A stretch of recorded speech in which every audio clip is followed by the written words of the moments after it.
Olá, hoje nosso trabalho vai ser falado sobre o metabolismo do carboidrato e das proteínas. Fazendo uma introdução, o que é metabolismo? Metabolismo é a soma de processos químicos e físicos que ocorrem dentro de um organismo vivo, das quais se realizam os processos de síntese e degradação das células.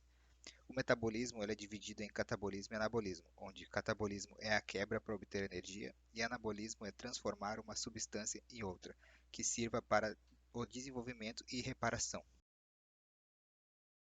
Agora falando sobre adenosina trifosfato. A adenosina trifosfato é o elo essencial entre as funções que utilizam energia e as funções que produzem energia no organismo. A energia derivada da oxidação dos carboidratos, proteínas e das gorduras é usada para converter o ADP em ATP, que é consumido por diversas reações do corpo. É necessário para o transporte ativo através das membranas, contração muscular, condução nervosa e divisão celular. Ela é um composto químico presente em todas as células, que é uma combinação de adenina, ribose e três radicais de fosfatos. Lembrando que o ATP não é só uma moeda de troca, mas é capaz de doar um grupo de fosfato para outras moléculas. Carboidratos. Definição: os carboidratos são compostos orgânicos feitos por carbono e água. A função biológica é variada. Podem gerar energia, participam da adesão e reconhecimento celular, têm função estrutural e lubrificante. Classificação é de acordo com a hidrólise. Se não quebra na hidrólise, é chamado de monossacarídeo, por exemplo, a glicose. Se na quebra for gerado de 2 a 10 unidades sacarídicas, são chamados de disacarídicos, por exemplo, a maltose. Se na quebra for gerado mais de 10 unidades sacarídicas, eles são chamados de polissacarídicos, por exemplo, é o amido. Quando comemos carboidrato, a primeira coisa que acontece é a digestão. Aí depois vem a absorção e o transporte, deixando os monossacarídeos prontos para serem usados pelas células. Como funciona quando estamos bem alimentados?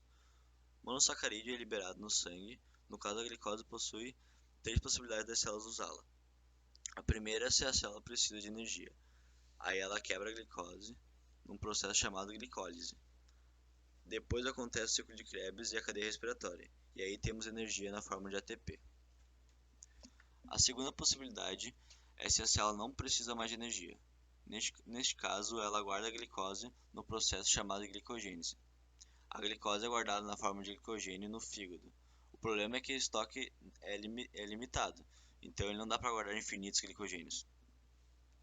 E a terceira possibilidade é quando a célula precisa fazer DNA ou RNA, bem como produzir NADPH, que é um agente redutor usado na síntese de lipídios. Para guardar lipídios não há limites, então o excesso vira gordura.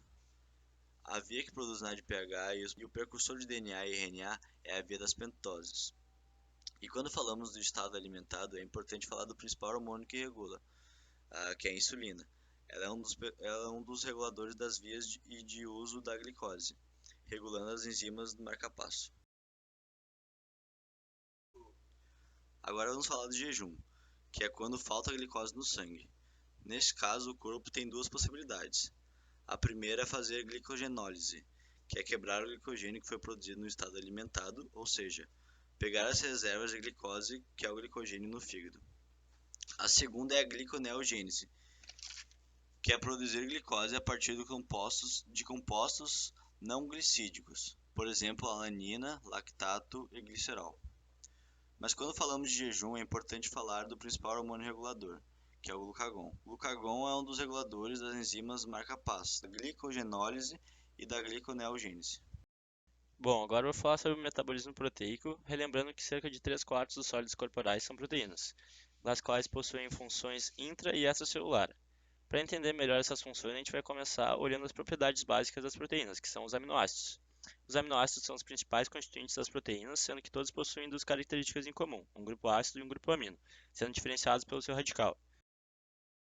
Para formar as proteínas, a gente precisa das ligações peptídicas, que seriam a união de um grupo amino de um aminoácido com um grupo carboxilo de outro, formando uma amida e liberando uma molécula de H2O. É a forma dos aminoácidos se juntarem, originando as proteínas e as cadeias peptídicas. Falando ainda dos aminoácidos, nós temos os essenciais e os não essenciais, dos quais 20 estão presentes nas proteínas corporais, sendo 10 desses essenciais, que já devem ser obtidos só a partir de alimentos, e outros 10 que são sintetizados pelo corpo humano. Agora vamos falar sobre o transporte e armazenamento dos aminoácidos. A concentração normal de aminoácidos no sangue está entre 35 e 65 mg. Quando eles são absorvidos no trato gastrointestinal, a maioria dos produtos da digestão e absorção proteica são aminoácidos que vão para o sangue. Por isso, após as refeições, a concentração de aminoácidos se eleva. Agora, falando sobre o transporte desses aminoácidos para o interior da célula. As moléculas de aminoácidos são muito grandes para passar com facilidade pela membrana, por isso elas só podem se mover com transporte ativo ou facilitado. Nos rins, nós vamos ter o limiar renal. O que seria isso? Ele regula a reabsorção dos aminoácidos e quando algum tipo específico se encontra muito elevado no plasma, o excesso é eliminado na urina. Agora falando de como isso funciona no fígado. No fígado, o armazenamento é feito como proteína. Possui uma capacidade de estocar grandes quantidades de proteínas que podem rapidamente ser decompostas em aminoácidos e sendo levados para os tecidos que necessitam desses aminoácidos.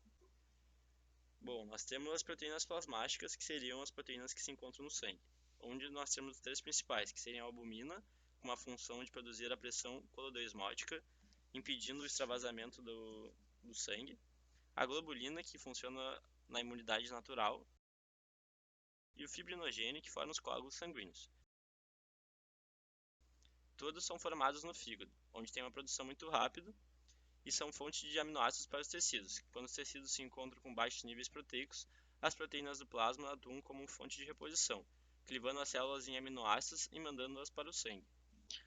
Bom, temos também o uso de proteínas como energia, que seria quando as células estocaram proteínas ao máximo, qualquer aminoácido adicionado é degradado e utilizado como energia ou armazenado em maior parte como gordura ou como glicogênio, que seria a reserva energética.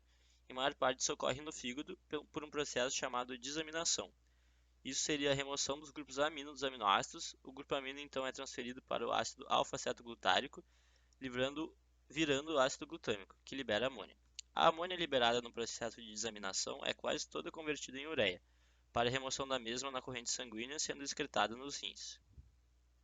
Também temos o caso da gliconeogênese e da cetogênese, que seria quando os aminoácidos são desaminados e ficam semelhantes aos substratos utilizados para sintetizar glicose do ácido graxos.